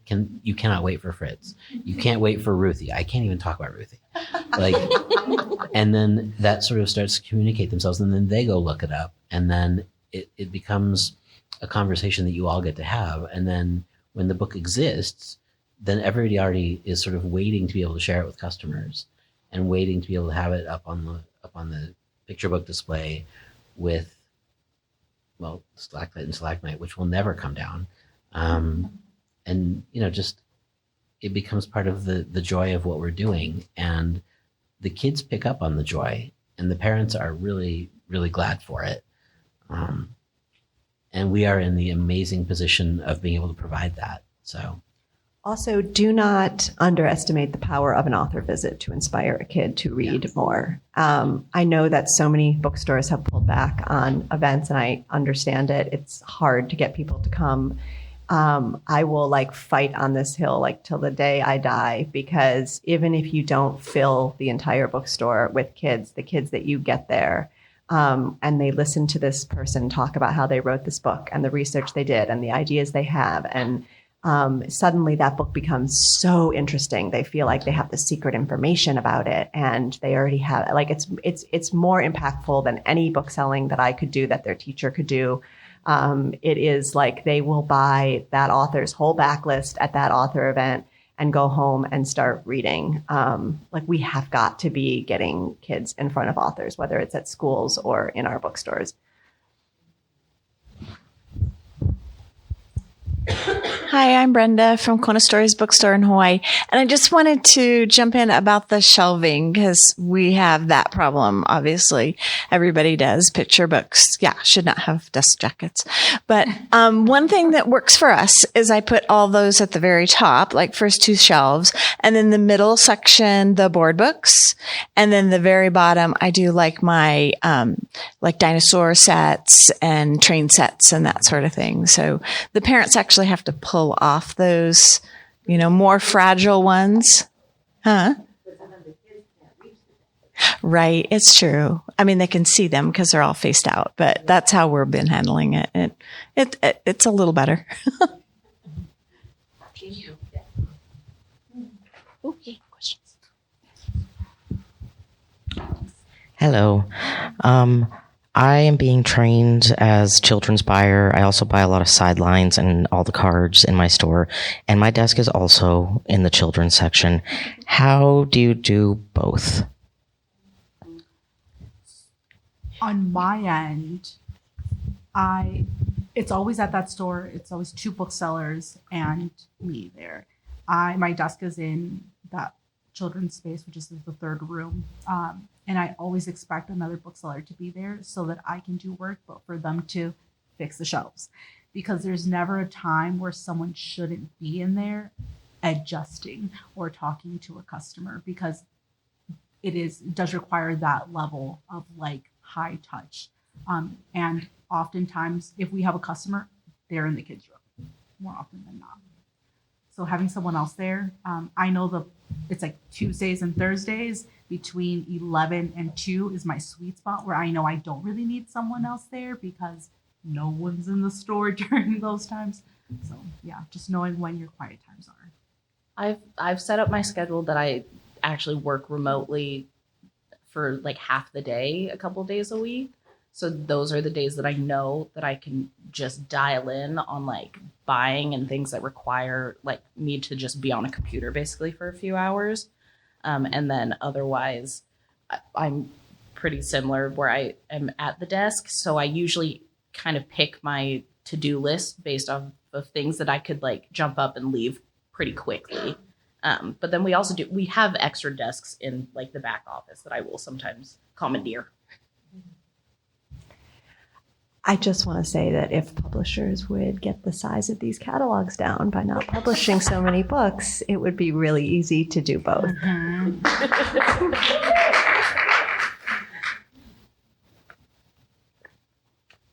Also, you just get used to it. Yeah. I'm sorry, yeah. but yeah, at a certain point, you're like, oh, I'm not going to finish this thing today. Okay. And you kind of have to lean into the other thing instead. Which is a sad answer, but my to-do list is my baby. It never ends. I was going to say, yeah, I'm always like, I think next buying season, things are going to be really, I'm so on top of it. Yeah. Fall 2026. Oh, yes. This season. I feel that. Yeah. My bones.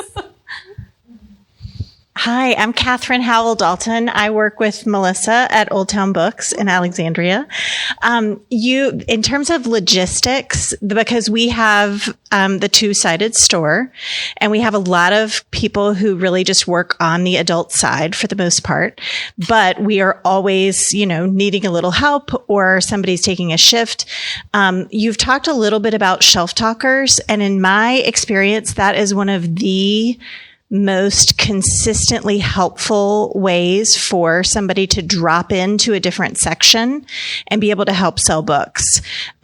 So I wanted to know if you have systems for shelf talkers, or Melissa, if you want to talk about how we kind of do like the 3 bullets for our reading guide shelf talkers. Yeah, so I have sort of pushed to change the way we do shelf talkers on the kids side, because I find that the approach that we do on the adult side, which is sort of the traditional like 2 sentences about like why this book is amazing, again with the stamina and the decline in interest in reading, like kids don't really want to read those. So on the kids side now we do bulleted shelf talkers, like if you like Dogman, Girl Goes Missing, that kind of thing, and that does seem better. Can I shout out Powell's, because like the shelf talkers at Powell's are like the most amazing thing. And I really tried hard to steal that and I was shot down. But their staff they do them by hand and they like draw on them and like bubble letter. And it's like so visually beautiful. It just grabs your eye. Ours. Yeah, I believe it. I mean, it's like my favorite thing. I love it so much, but no, I've been shot down by that. Ours are much more corporate and like branded looking. They also now like have to be typed. It's been a bit of a management tension for me, and in any case, shelf talkers are immensely valuable, and also regulars tend to know them. And so you have to change them out frequently. They don't want to just see the same shelf talkers because they've already read them all. That's something that sometimes we forget. I've actually gotten some of my frequent customers to start writing them for me, especially the kids. We have one family that I don't know where they find the time to read the amount of books that they read, but they can read crazy amounts. And so I have recruited them I will hand them a blank one and be like, hey, write a sentence about this for me, and then get it back to me. Because sometimes kids just want to see like what other kids are reading. The other thing that we do is we are very fortunate in that we sometimes get like multiple copies of ARCs. And I have a little shelf in my kids' room of free ARCs for kids to take. That's cool. And we have a little QR code that they can scan and then submit their review on it. And we'll print those out and put them in like a specific display for like a young readers advisory board, which is so University of Chicago of us, but that is here nor there. But that's been really nice to just get their voices, and they get really excited when they see them in person or when we include them in our newsletter and things like that. And also just like kids like what other kids like.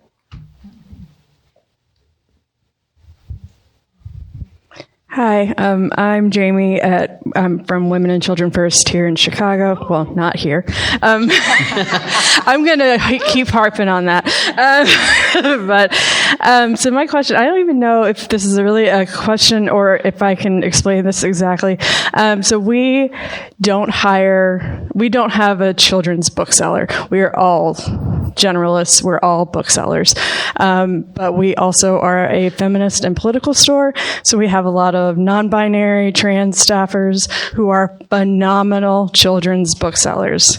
So my question, if you have any advice, is how do we help these folks who have pushback from some of the older people that come in and they don't want to they want me to help them because I have a teenager, not very helpful, but they are not as enthusiastic to be helped by somebody who doesn't look like what they expect to be able to recommend the books for their upcoming baby shower. Speaking as one of those undesirables, a thing I often do, because customers come in and they clock many of my booksellers and they don't clock me. And it's a really convenient way to be able to perform allyship, but also to kind of put the customers in their place a little bit. When you're like, well, kind of goes back to the stacking where you're like, well, this book and this book, but also this bookseller, and you pick one of those booksellers, this bookseller recommended this, and here's all the reasons why they loved it so much. And then you kind of circle it back on the customer, like, here's exactly what you were asking for, and this is what they said. And that puts a little bit more pressure on the customer to realize that this is their problem. But it also elevates and amplifies the bookseller who made the recommendation in the first place.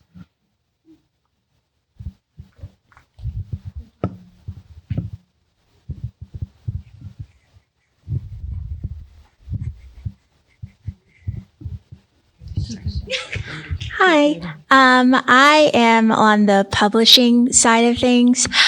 So this has been really wild because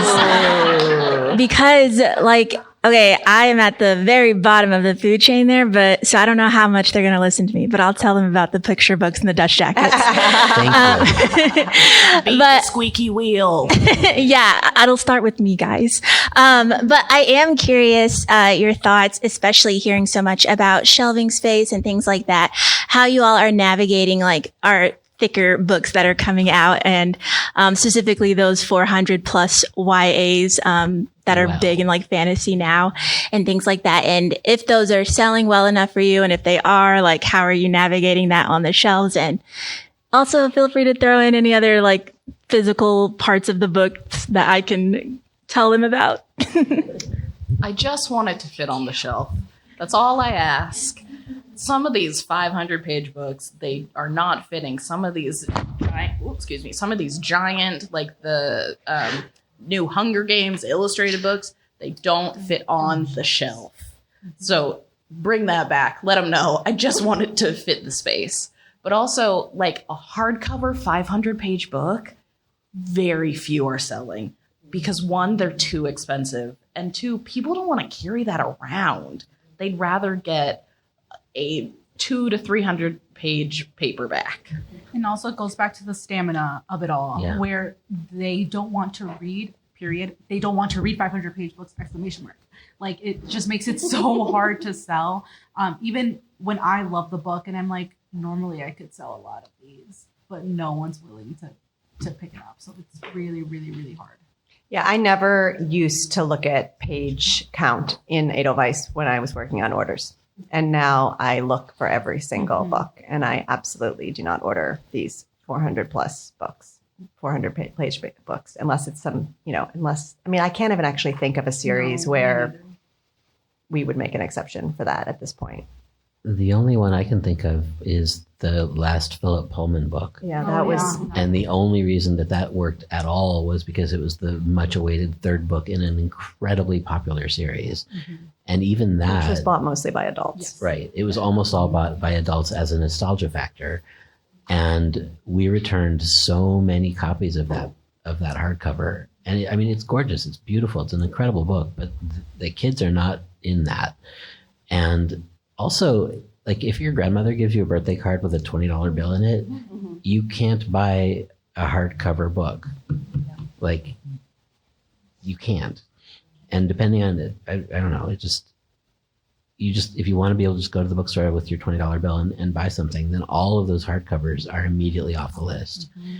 And I have a lot of notes for publishers that we don't need to get into today. That's a separate panel. But I think that publishers expect hand selling to work miracles, and it's not. So I don't want to order a book that's for 12-year-olds where the protagonist on the cover looks like she's 7. Like, I don't care how much a rep tells me I have to read this book. It's life-changing. It's so great. I can tell you from that cover that I cannot sell that book. It's the same thing with page length. Like, we can't work miracles here. Like, the book itself has to look appealing. There has to be white space on the page. The chapters cannot go on forever. The covers need to look older. Kids want to read up.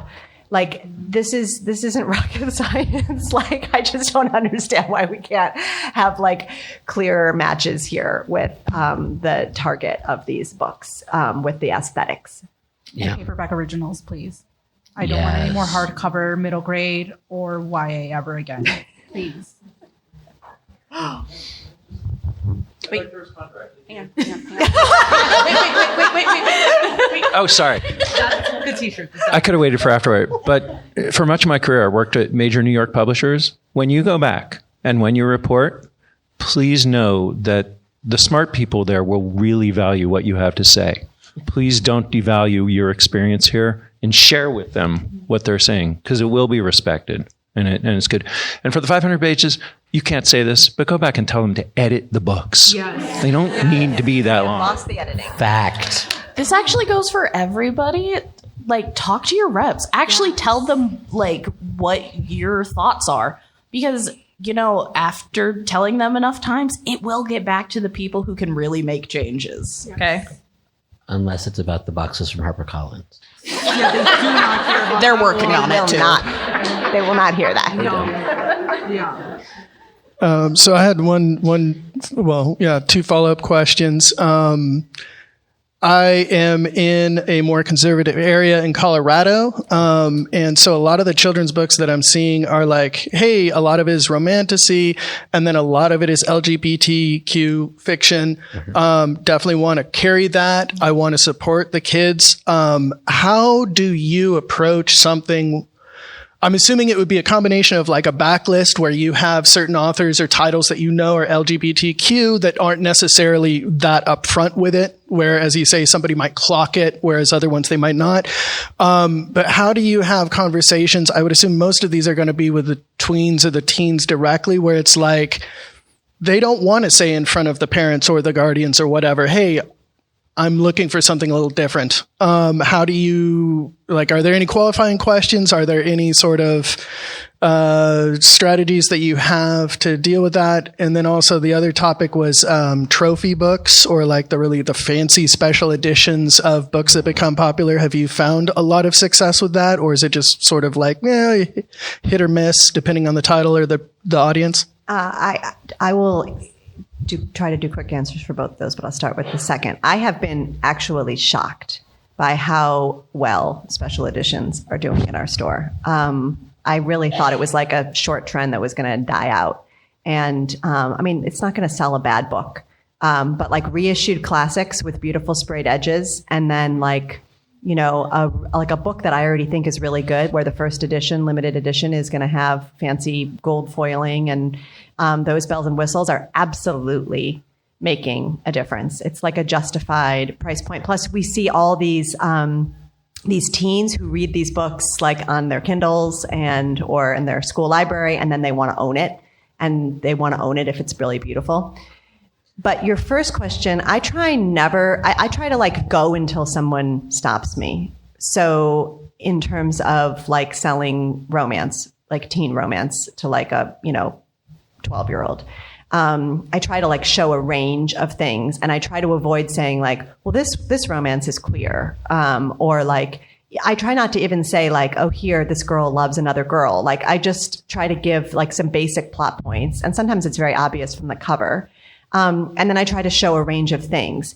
And sometimes I can see that parent is growing like visibly uncomfortable, but I'm going to give them a stack, and then I'm going to let them sort of like do like self-weeding. Sometimes we get, it's rare, but we certainly sometimes get a parent or a grandparent who right off the bat is like, my kid wants to read romance, and I absolutely don't want anything that's LGBTQ, right? Like, this is not the person that you're not going to change their political belief, social belief, like conscious in that moment. So like moving on, like I will just show you what you're interested in. But if no one is giving me any direction about that, I'm going to show a range. And I'm going to try hard not to label things, just because I'm trying to encourage, especially the parents that are eavesdropping, for there to be more open-mindedness around like a range of topics.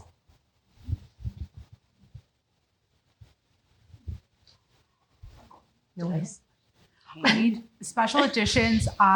Same thing. We have a illustrated children's classics section, so that's where all the 47 editions of Winnie the Pooh go, and those do so really well. That's where like the grandparents go.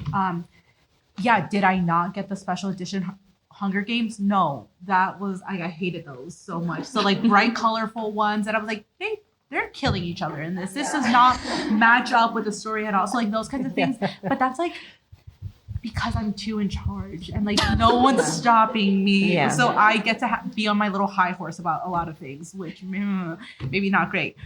But a lot of them that are really beautiful that I love that have been really successful, they do move really, really well. Again, sometimes with like adults and not just the kids. So keep that in mind.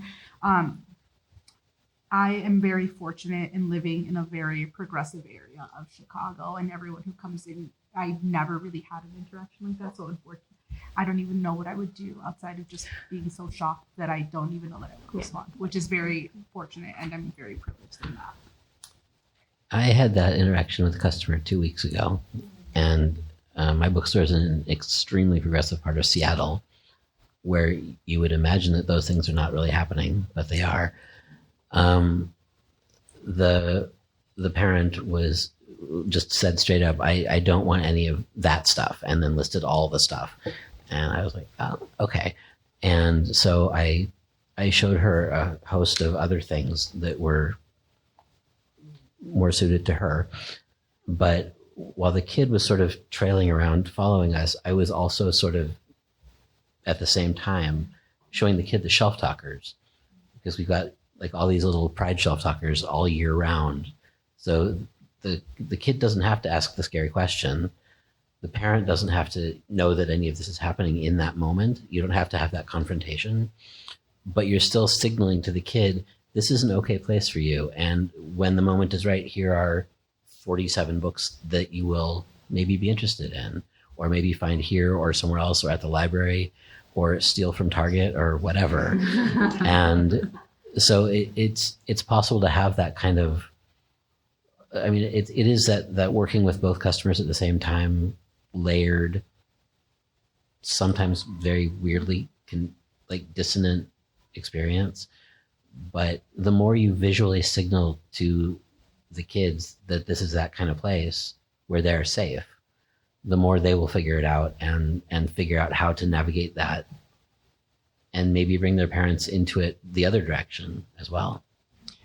This is a broadening of that conversation, but again, note for the publisher, I would love to see a lot less copy on jackets that do not label these books. If there is mental illness in that book, I don't want it mentioned.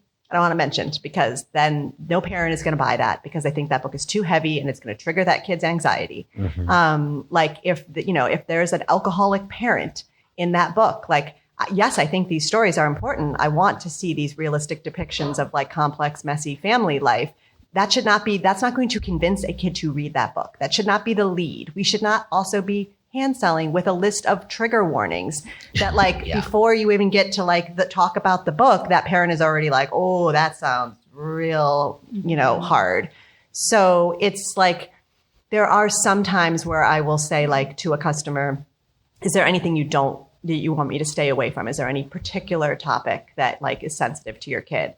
And they might say animal violence, that's probably the most common one that we hear. And so I will just stay away from those books. But I am trying to sell a book, and I want the publishers to do the same by what is the actual hook to this story that the kid is going to care about? And let the fact that it's a sapphic relationship or a grief book or whatever it is, let that be secondary. What's the interest here? What's the story?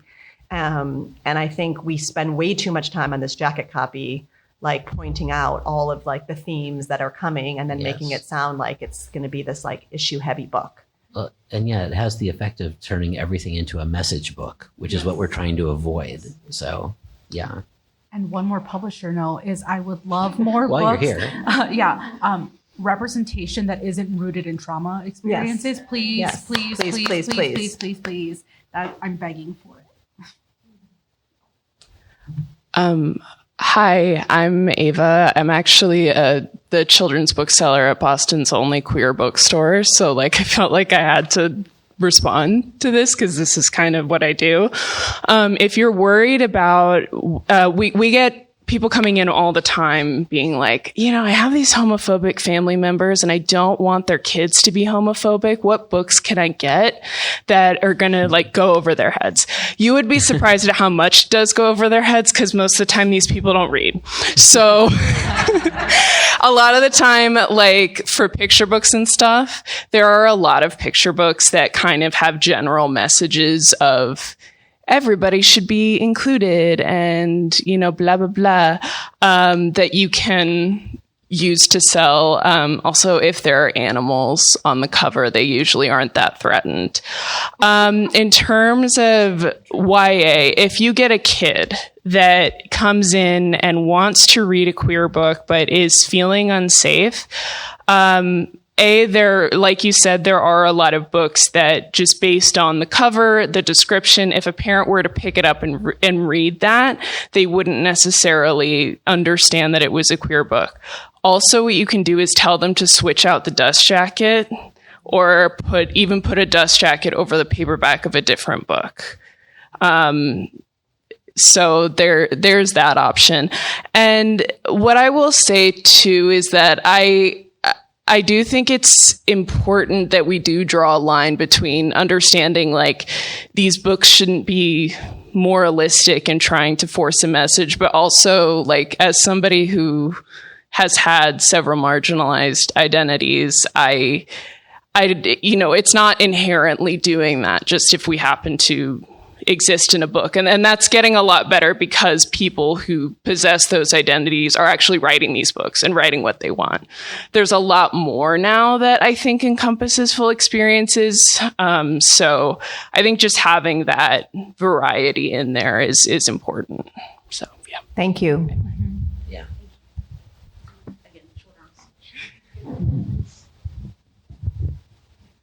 I was like, I thought I heard someone lying.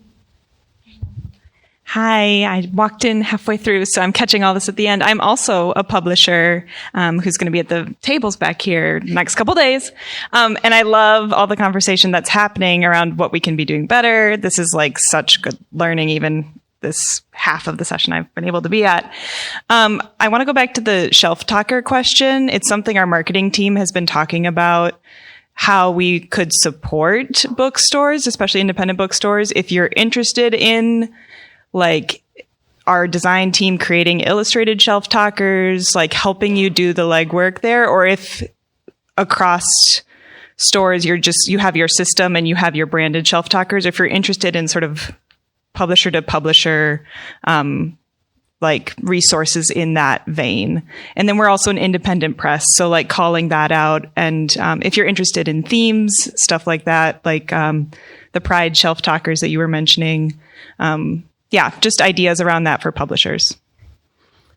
A thing I have encountered too often is shelf talkers that come in like event kits or pre-packs or whatever, where the name of the publisher is really big and like the word pride or summer or whatever is also really big. And so it's really hard to see what the book is, but then also the shelf talker is too big.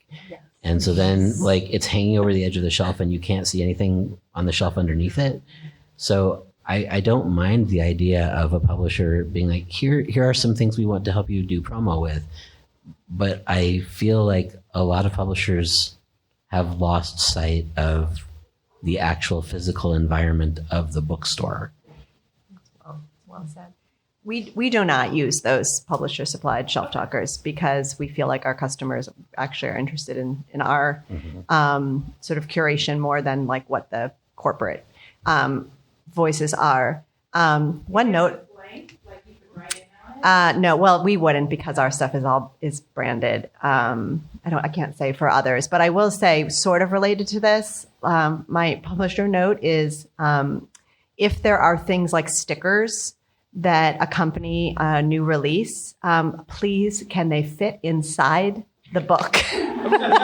Yes. Because this idea that we can keep all of this stuff organized behind the register and then remember to give it to the kids who comes in to get the investigator's book, like that, they just end up getting in the trash. But if I can slip them inside a book, if it's a bookmark or a sticker or something and it's not sticking out of the sides, then yes, we will use those. And if they're not puffy stickers do not fit inside a book cover, as cool as they are. Thank you so much.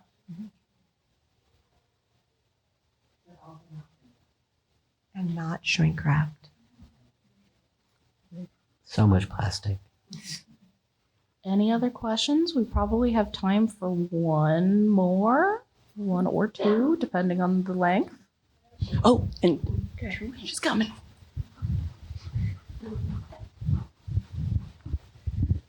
Would you just tell us what your favorite children's title is to hand sell right now? Ooh. Yes, I will, because I'm trying to get the word out about this to everybody. So Lori Morrison is one of the middle grade authors that sort of started this upper middle grade category. Like she started writing in this kind of tween, like 8th grade protagonist, 10 to 13 space. And her newest is called Where Ella Went. And it is in the same style as like one of our best-selling books, which is What Happened to Rachel Riley by Claire Swinarski. The reason that book does so well is because it is a multi-format mystery. So it's text messages and emails and transcripts and diary entries and like school announcements. And that for the so-called reluctant reader of today is like huge. All you have to do is just show kids and they're like, wow, that looks really digestible. It's like the reason the correspondent did so well with adults is because like it turns out it's really easy to read letters that are only 1 or 2 pages and then you like can't stop. But that she took that same format. She was inspired by that book and she wrote this book. This is Lori Morrison, and she wrote this book called Where Ella Went, which is about a co-captain of a middle school soccer team that goes missing on the biggest game of the season and then does not return to school. And the administration tells the students, she's fine, the family's fine, they're not going to be coming back to the school, and please like stop all communication. And the kids are like, wait, what? Because she's like our captain and she loves this team and she would never have abandoned the team of her own accord. So like something's going on. And so they stage their own investigation. And what the book is all the materials that they're turning over of sort of like what they investigated. So it's a format that's really meeting readers where they are right now. And the writing is amazing because her characters are so like perfectly tween characters. So I highly recommend that. We have hand sold the heck out of that book in the last couple months. Mine is The Heirs, and I will butcher her name, so I'm not going to try. But it's so good. It is about a family, these siblings who are all gifted in their own way, and their adopted dad basically trained them to be perfect in whichever area, music and writing and science and math. And the dad dies on the gala that is celebrating their perfection. And so it is a whodunit of how did he die? What happened? But ultimately it's an interrogation of power, which is really cool. And sort of I like to recommend it for kids who are going to be like those burnt out kids who are, you know who you are. It's so good. My current favorite is Don't Let It Break Your Heart by Maggie Thorne. It is YA. It is, okay, when I tell you, I was kicking my little feet shrieking, just like it is such good romance. It's 2 best friends. They both fall for the same girl. But one, the romance is like so age appropriate. It's great. But also their communication throughout the book is very realistic, but it's like them just being great friends to each other, which I think kids just need that lesson right now so much. They are so afraid to just talk to each other. It's so good. Highly recommend. I have 2. One, the one that's out right now is Lion's Run, Sarah Pennypacker, which ruined my whole life and devastated me forever, but I can't stop handing it to people. So good. And the other one is one that's coming in November, which I have issues with it because I don't think the title or the book cover have anything really to do with the book. Also, the publisher jacket copy in Edelweiss also has nothing to do with the book. So if you're buying it, it's not what you think it is. Also, the book cover is really terrible. Yeah, it's called The Wondrous Tale of Lavender Wolf. And I love it so much. I don't remember why I started reading it because I dislike the cover so much, but here we are. It's this incredible story about found family and identity and figuring out who you actually are in the world and which parts of your past you want to keep and which parts you don't want to keep and how magic works or doesn't. And it's so many things.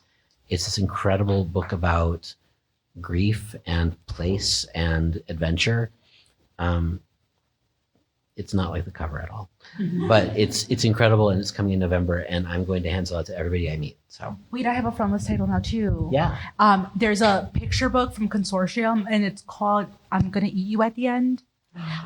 It's my favorite picture book of the year. It is phenomenal. I literally It's long, but it's cried. worth it. You Actually, have that to one's really read it. good, yeah. Download that DRC and read it. I literally was so embarrassed that I was crying in the middle of the store. Well, actually, I was crying at lunch while I was reading it, and I was like, "This is so embarrassing." I've never met a picture book that like is that funny and also that sad at the same time. Yes. Oh, I'm obsessed. Can't wait. Well, thank you for joining us.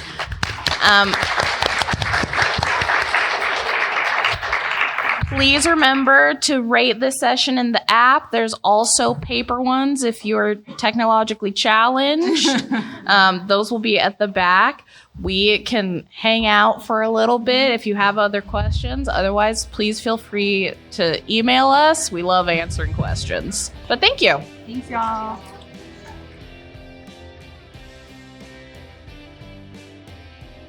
Thank you for listening to Booked, the bookstore education podcast brought to you by the American Booksellers Association.